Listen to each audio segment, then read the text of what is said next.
Getting this far was the dream.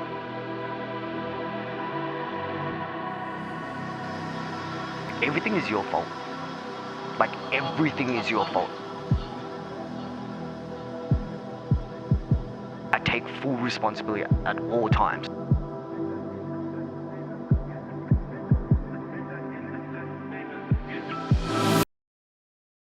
Hey guys, my name's Hao. Last name is Phu.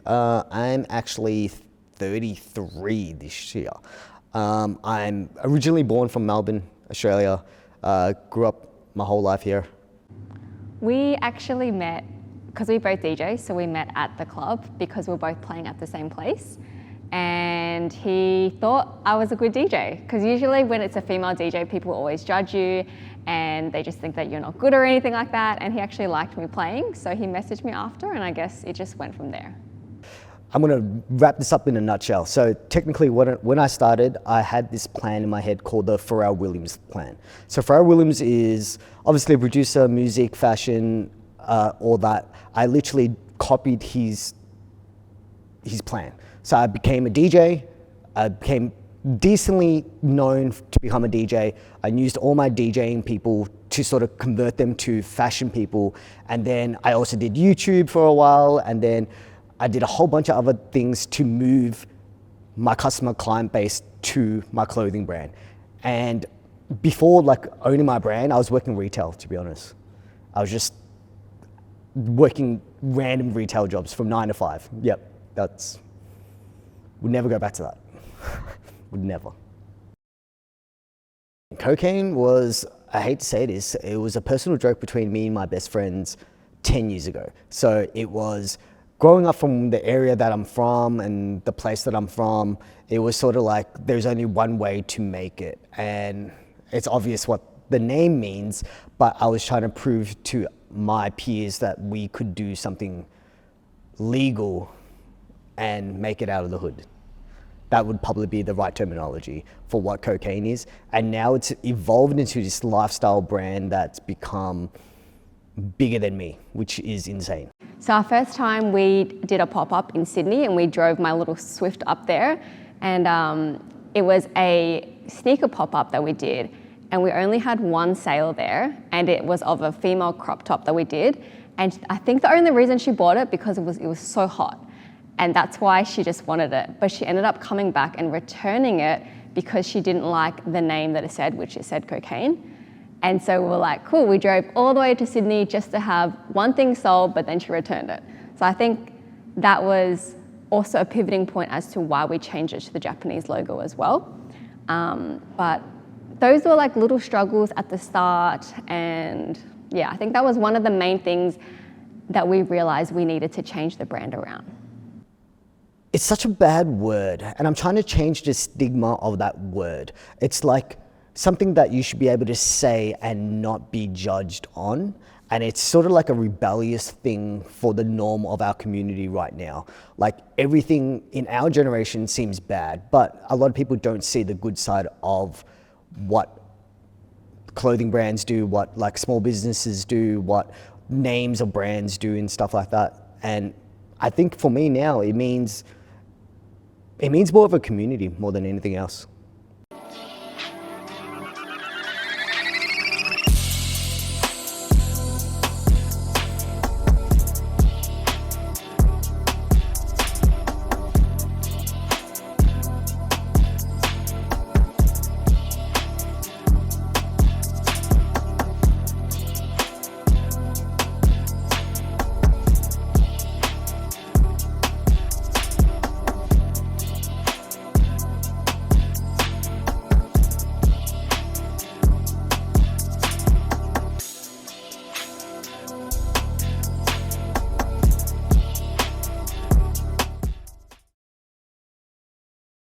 I think for me at the time, we were doing a lot of female designs, so I was mainly focusing on like creating female stuff and like female streetwear at the time. And then because a lot of our things were made in-house, I would actually sew pretty much nearly everything and make everything. A lot of the clothing is hand cut, hand sewed by me and my partner, which is crazy. A lot of people don't know that. We design a lot of our things in-house. We test a lot of things in-house. it was just, the clothing was just for us a merger of like what actually makes a business work. That's what a lot of people don't understand. You can't just create stuff that you like and expect it to sell. It's never gonna happen like that. It's just never gonna happen that. So we sort of met in the middle and was like, we'll do fast fashion plus my stuff, and sort of made Kokaine this merger of everything, of myself and what makes the business work. I actually never thought I would get this far. So that's why I actually really haven't, like, getting this far was the dream. And now it's sort of like, what's next? We're sort of working on wholesale at the moment, working on like getting into retail shops and actually sort of just broadening horizons of our customer database rather than keeping it, I would say, in Australia. We're trying to move overseas and really just try to like infiltrate out of Australia and be a bigger brand rather than just be a clothing merch. About the business is just sort of don't take it too personal. Like I took it a lot to heart. Like a lot of people don't understand that being a business owner, the great thing about it, this sounds really strange, everything is your fault.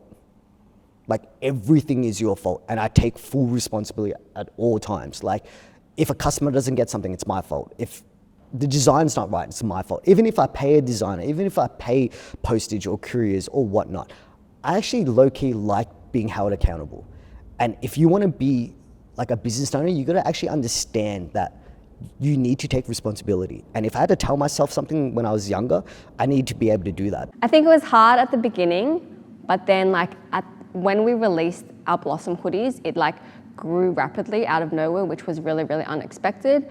And then from there, I think we learned that this is something that we could do like as a business, and I think it just grew from there. I think it works really well that we can work together and we're able to be with each other 24/7 as well, because I know a lot of people can't do that. Like a lot of people would just fight with each other, but we're pretty good at communicating, so I think that's really good.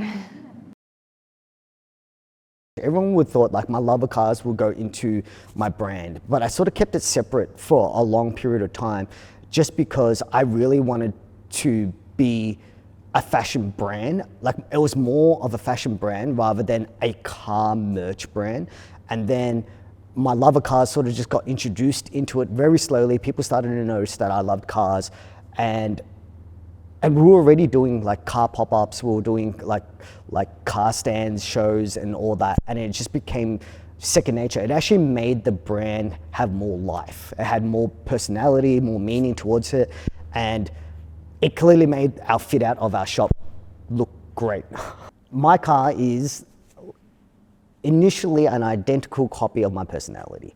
Like from color to styling to how clean it all is, how it gets displayed, everything like that is very, what people don't understand about like building a car, it needs to have personality. It needs to have yourself in it. Like I'm always changing my car exactly the same way I always change my style. Like I've matured so much in the last like 5 to 10 years in style, in the way I dress, the color of my hair, like even like being okay wearing nail polish, being okay wearing crop tops. Like it's the same thing with my car, like the same build of it.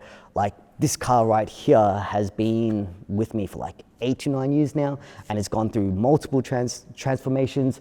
Like I just literally changed it today. Like you literally saw it that I changed something today. It's something that I'm always fiddling with, and my car is, I don't know, I think it's me. Like if you really, like, if I really think about it, like I would never sell this thing. This would always be a part of me. And I think that's the deeper meaning of my car. But normally about my car, yeah, it's just a Nissan 180 SX, or Type X 96. It's cool.